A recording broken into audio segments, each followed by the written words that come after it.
2-4 દિવસથી તમે કીર્તિ પટેલની સ્ટોરી અને રીલ જોઈ રહ્યા છો, જેમાં એક કોળી સમાજના દીકરા માટે થઈને તે લડી રહી છે ને ન્યાય માટે થઈને.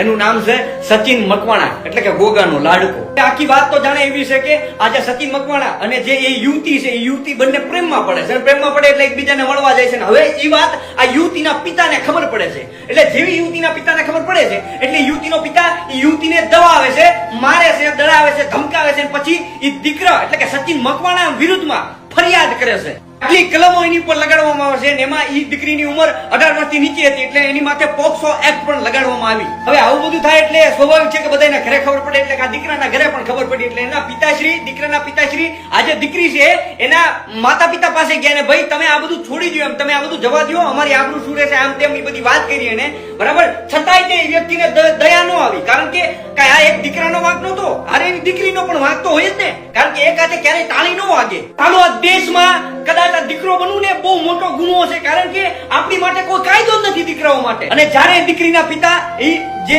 દીકરાના પિતાની વાત ન માને ત્યારે એના પિતા ઘરે આવીને દીકરાના પિતાએ આત્મહત્યા કરી. કદાચ એને એવું છે કે મારા દીકરાને કદાચ આ લોકોને દયા આવી જાય, પણ છતાંય પિતાએ આત્મહત્યા કરી, છતાંય વ્યક્તિને એક ટકો પણ દયા ન આવીને કેસ ચાલુ રાખ્યો. હવે એ સચિન મકવાણા 3 વર્ષ બિચારો કારણ વગરની જેલ ભોગવે છે. એના પિતા પણ એને ગુમાવ્યા, એનું પોતાનું કરિયર પણ બગાડી નાખ્યું. અને એ સચિન